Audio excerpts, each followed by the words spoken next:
Please welcome the President of the United States, accompanied by the President of Ukraine, the Prime Minister of Great Britain and Northern Ireland, and the President of the European Commission.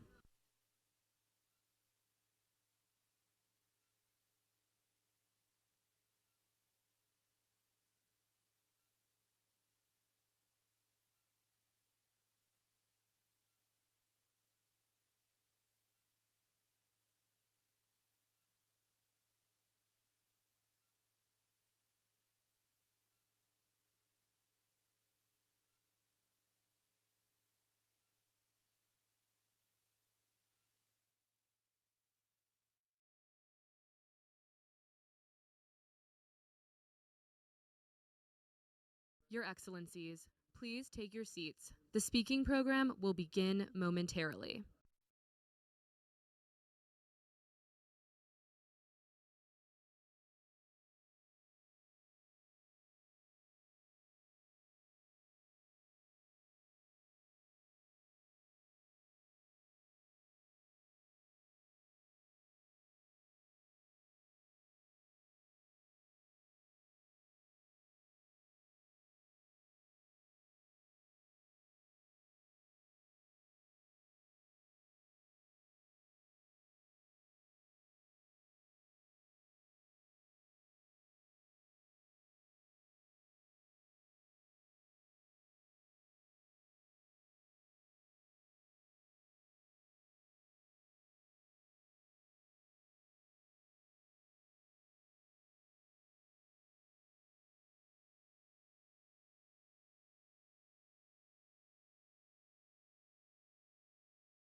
Distinguished guests, please welcome the President of the United States.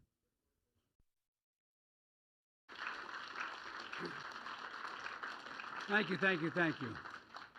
Welcome to Washington. Fellow leaders, friends, for 944 days, Putin has waged his vicious onslaught against Ukraine. For 944 days, Ukraine people have stood unwavering, unbroken, and unbowed. Today, we're launching a joint declaration of support for Ukraine, recovery, and reconstruction to make it clear we stand with Ukraine, now and in the future. That starts on the battlefield. I'm determined to ensure that Ukraine has what it needs to prevail in its fight for its survival. Tomorrow, I will announce a series of actions to accelerate support for Ukraine's military. But we know Ukraine's future victory is about more than what happens on the battlefield. It's also about what Ukrainians do to make the most of a free and independent future, of which so many have sacrificed so much. With this declaration, over 30 countries and the European Union have made important commitments. First, as Ukraine continues to make necessary reforms to fight corruption, we're committed to providing Ukraine with the resources it needs to build back stronger than it was before. Folks, it's no secret Russian attacks have caused significant damage to Ukraine. And less well known is the story of Ukraine's economic resilience. Ukraine's GDP is stable and actually growing. Ukraine's defense industry, forged in the fire, is 6 times larger than it was a year ago. And Ukraine is now exporting almost as much grain as it did before the war, feeding people and the world once again. Ukraine's economy is resilient, and together we can help Ukraine go from economic resilience to economic revival. Second, We commit to hold Russia accountable for the damage it has caused. This builds on a historic effort by the G7. Back in 2022, 2 days after Russia's invasion, members of the G7 and the EU worked together to freeze $280 billion in Russian central bank funds outside of Russia. This summer, at the G7, the United States and our partners reached a decision to unlock $50 billion from the proceeds of those frozen assets to put that money to work for Ukraine as it rebuilds and recovers its economy. Today, we reaffirm that with all our respective countries and legal systems, Russia's sovereign assets will be immobilized until Russia ends its aggression and pays for the damage it's caused. Finally, we're committed to coordinate closely through efforts like the Ukraine Donor Platform so we can make sure that each dollar goes as far as possible, reinforcing one another instead of duplicating work. Let me close with this. This war has shown the Ukrainians can do anything they set their minds to. Today, we show the Ukrainians you're not alone. You're not alone in this fight. You're not alone in the reconstruction that comes after. Ukrainian people have fought and died to win a future of freedom and independence. Mr. President, we all stand by your side to help Ukraine make the most of it. Thank you all very much.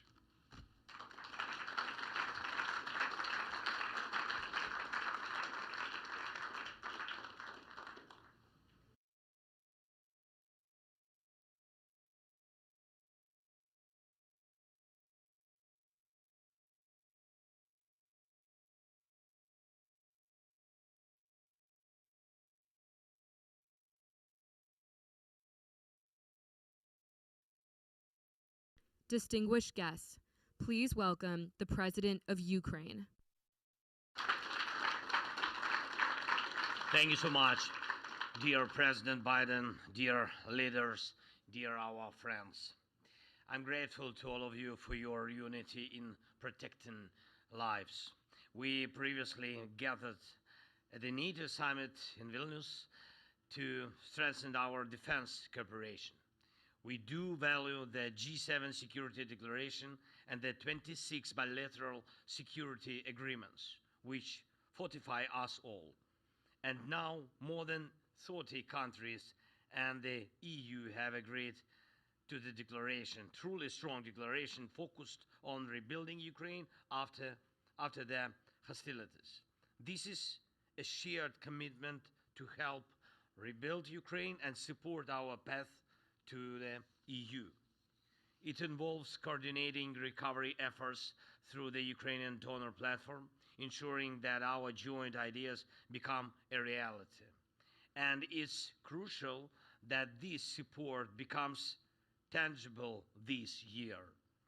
That's why additional financing resources are planned by the end of the year, with access to 50 billion in immobilized assets from the aggressor state, Russia, which brought this war upon us. This reflects our shared vision of life. We protect people, and we ensure that people have the opportunities to live. And it is absolutely justified that those who help us withstand now will be the first to benefit together with Ukraine from the large-scale reconstruction. Security and prosperity are tightly intertwined, and one cannot exist without the other. Sadly, throughout history, wars have too often shattered the destinies of generations, lasting a few years but poisoning lives for decades. Together we can prevent this now. We must not leave behind ruins that would spread resentment and bitterness after this war. This task can only be achieved can only be achieved together. After the devastating Second World War, the Allies launched the Marshall Plan, which gave peace the strength to become truly lasting. And today we are laying the foundation for a similar architecture of recovery, one that will promote peace for Ukraine and all of Europe and the general welfare. I thank President Biden and all you, France and Italian Prime Minister Giorgia Meloni for their supporting in organizing today's meeting and for their unwavering leadership in protecting our lives. Thank you all, my friends, and I am confident life will prevail. Thank you. Slava Ukraini.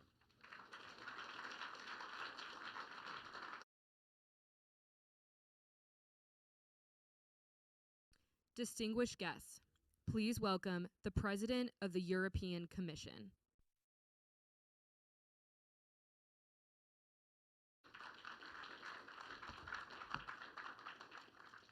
President Biden, President Zelensky, fellow leaders. In a few weeks, the world will mark 1,000 days of Russia's full-scale invasion. So many innocent people have been killed. So many cities have been razed to the ground. So many families have been torn apart. One day we will know how many young men and women were killed in this imperialistic war. But there's something we already know today. Peace cannot be taken for granted. We have to stand up for it every single day. No one wants peace more than the people of Ukraine. A just and lasting peace. Peace is not only the end of fighting. Peace is not simply the absence of war. Peace is a settlement that makes war impossible and unnecessary. We must put Ukraine in the strong condition of negotiating such peace. And this is why the integration of Ukraine in the European Union is for us at the heart of our peace efforts. Putting Ukraine in a strong position is also about the economy. The G7 partners in Puglia announced the $50 billion loan to Ukraine, and I'm pleased to confirm that Europe will be providing up to 35 billion euros. This loan will be repaid by the windfall profits of the immobilized Russian assets. In other words, it is Russia who pays for the damages it caused.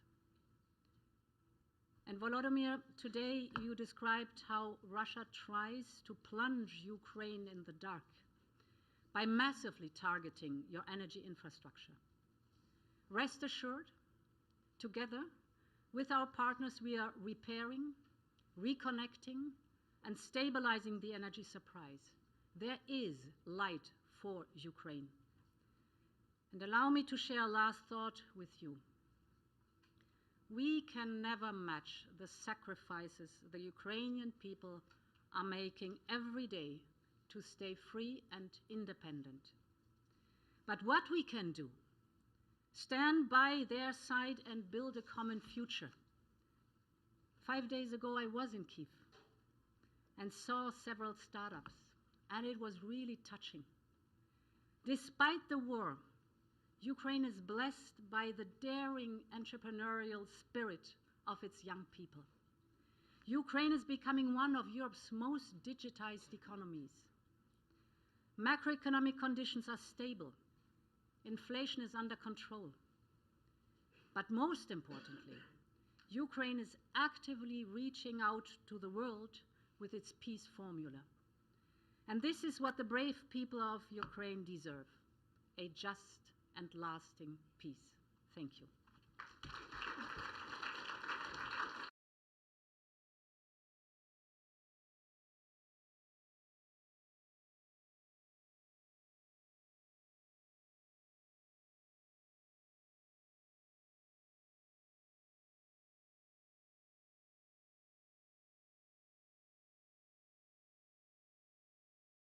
Distinguished guests, please welcome the Prime Minister of Great Britain and Northern Ireland.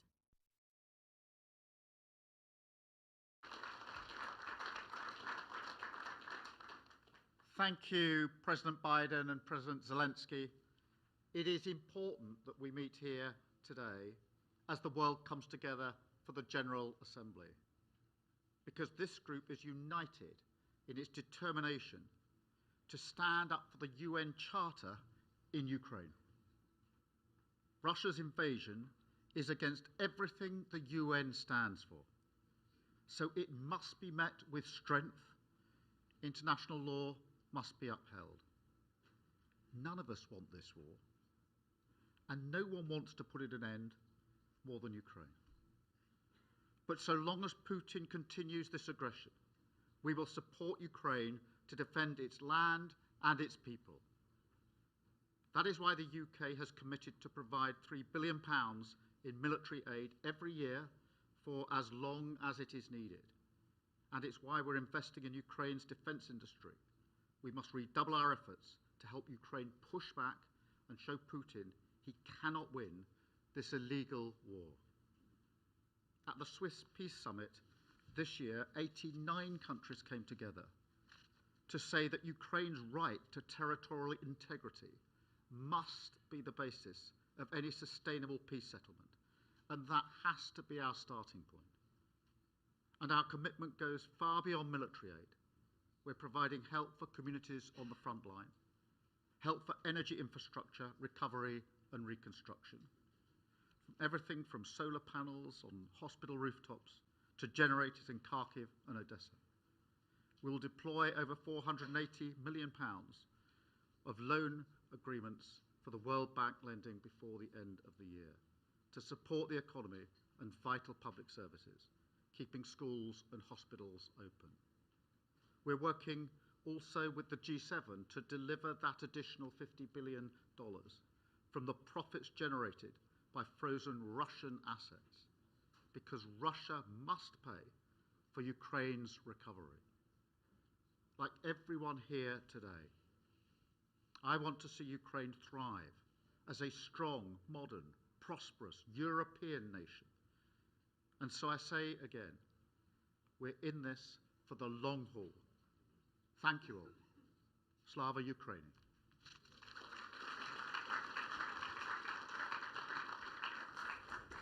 Distinguished guests, this concludes the in-person speaking. The virtual program will begin shortly.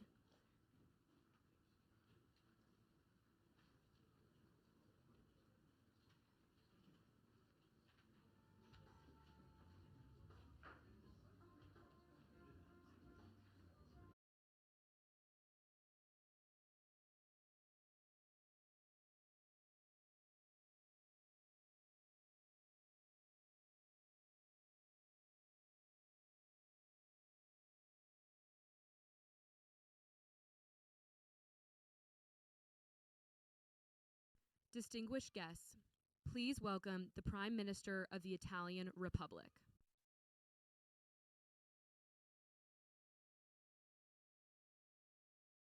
Dear Volodymyr,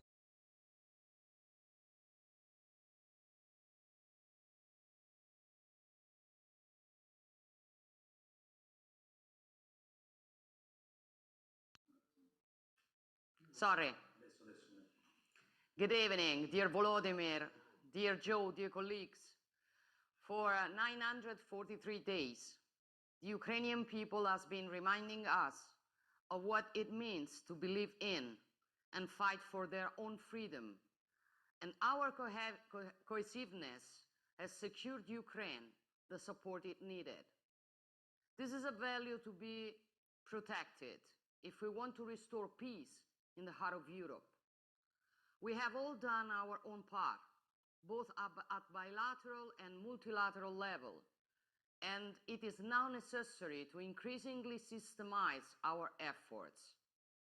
The joint declaration adopted today, promoted by Italy as G7 presidency and joined by many, pushes this very direction. We as Italy signed the security agreement and adopted up to the 9th package of military aid. We have focused on air defense and are now going to deliver the second SAMP-T battery.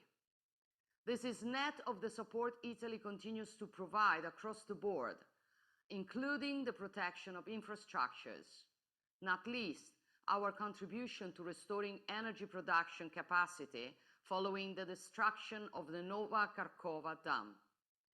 And as G7 presidency, we will continue to work to implement the agreement on the use of interest from frozen Russian assets in Europe as a collateral for a 50 billion loan. Looking to the future of Ukraine also means thinking about reconstruction, which must be supported jointly with international financial institutions and the private sector. We intend to do our part, hosting the Ukraine Recovery Conference in 2025. So, dear Volodymyr, we will continue to be by your side for as long as it is necessary. Our objective lies in putting an end to this war and helping Ukraine along its path towards a future of peace, freedom, and prosperity. So, as always, you can count on us. Thank you.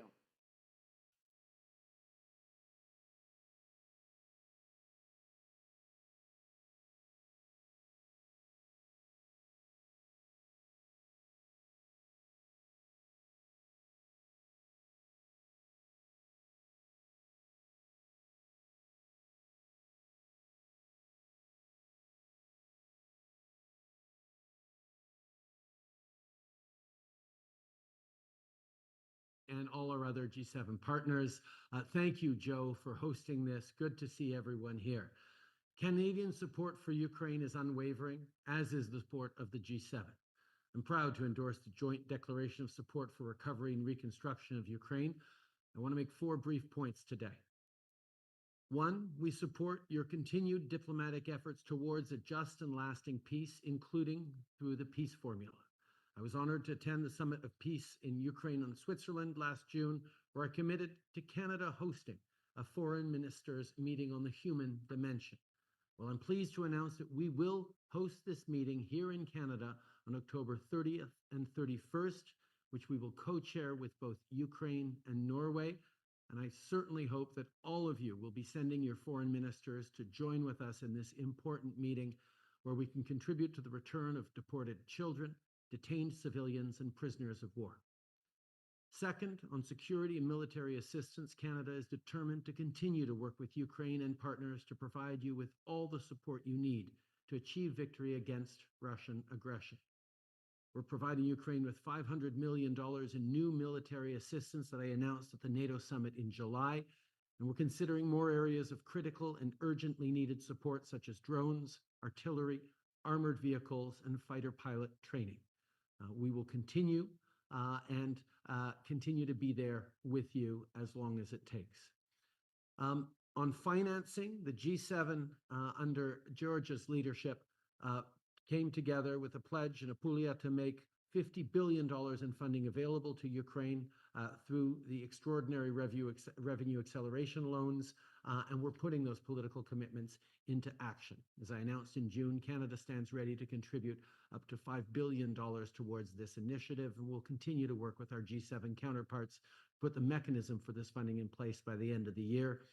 And finally, on recovery and reconstruction, we will continue to support Ukraine's vision for its recovery and reconstruction. We'll continue to support an inclusive recovery approach that ensures the voices of women, marginalized groups, and civil society are at the heart of Ukraine's path forward.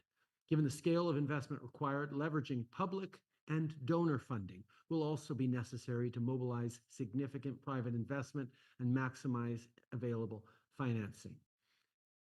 As Canada takes on from the tremendous leadership that Georgia showed at the G7 this year, we take on the G7 presidency next year, and we will continue to make sure we are all delivering on our commitments to support Ukraine in its long-term self-defense, resilience, and reconstruction needs. We will stand with you with everything it takes until you win this war. Slava Ukraini.